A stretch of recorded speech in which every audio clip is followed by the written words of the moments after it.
ou même à la conscience rétroactive du viol. Tu vois, c'est le viol rétroactif. 20 ans après, tu dis, finalement, si j'avais la conscience que j'ai aujourd'hui de ce qui s'est passé, j'aurais dit non. Tu vois, et on est dans la rétroactivité généralisée, donc ça en fait partie. Et il se trouve que malheureusement, dans Balance ton porc, la plupart des porcs sont des porcs cachers. C'est la révolte des Chicsa. Et là, tu vois, c'est le côté hegelien, là, tu sais, du truc qui n'était pas prévu. C'est que normalement, c'était fait, le féminisme était fait pour stériliser symboliquement et même physiquement à terme le mâle blanc. C'est interdire la reproduction hétérosexuelle, notamment de l'occidental, parce que tu as remarqué que le migrant, lui, ne peut pas être un prédateur. Il est dans une autre catégorie. Là, c'est le pire, c'est Roya Boutelja, c'est tout ça. Mais il se trouve qu'avec Balance ton porc, là, d'un seul coup, nos camarades manipulateurs qui avaient fabriqué le féminisme pour nous la mettre profond, se la prennent un peu dans la gueule. Voilà, ça, c'est rigolo. Félix, un mot de conclusion? Je peux dire un petit mot alors à ma propre gloire, c'est que j'ai écrit dans Arabesque en 2012 que la contradiction fondamentale, c'est ce que j'appelais l'Israël terrestre et l'Israël spirituel. Ça rejoint un peu votre... Oui, c'est ce que la dernière fois j'avais mis, tu sais, Jérusalem, les religieux, et Tel Aviv, la Gay Pride. Tu vois ce que je veux dire? D'un côté, Jérusalem religieux, c'est la guerre, puisqu'ils veulent la guerre mondiale, ils la veulent. Puis c'est profondément, je rappelle l'Ancien Testament, c'est profondément racial, inégalitaire et belliqueux. Et ça vire à la suprématie mondiale totale. C'est-à-dire la terre promise, c'est la totalité de la terre. C'est pas juste Israël. C'est pas moi qui le dis. C'est écrit partout.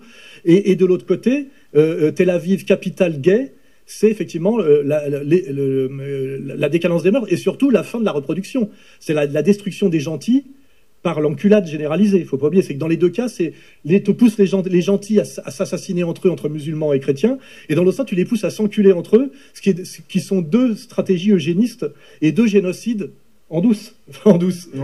Triangulés. Parce qu'il est bien dit dans le judaïsme que tu n'es pas responsable de la mort de quelqu'un, d'un goy, puisque sinon c'est gravissime si c'est un autre juif, si c'est pas toi directement qui l'a fait. Mais pareil, toi, c'est-à-dire que si tu l'as fait faire par un autre, c'est ce qui explique tout ce qu'on appelle le système de la triangulation, le système indirect, tu vois. C'est qu'en fait, ce n'est pas péché et ce n'est pas un meurtre dans le judaïsme si tu as fait tuer, par exemple, un chrétien qui est ton ennemi et dont tu veux la mort, par un musulman, et réciproquement. C'est écrit noir sur blanc. C'est-à-dire que tu n'as pas le droit de faire tomber de faire tomber quelqu'un dans un puits. Mais par contre, s'il est tombé dans le puits, tu as le droit d'enlever l'échelle. C'est écrit noir sur blanc. Israël Shahak. Vous pouvez puiser ça dans Israël Shahak. Histoire juive, religion juive, le poids de 3 millénaires. Je crois qu'on le vend encore chez Contre-Culture. Et là, tu comprends tout. Ça s'éclaire magnifiquement.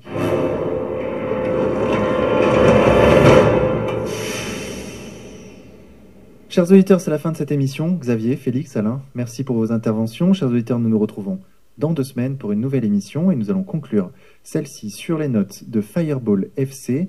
Leur album French Melancholy est disponible sur le site contreculture.com. Nous allons écouter Simple Man. Bonne écoute à tous et à dans 2 semaines.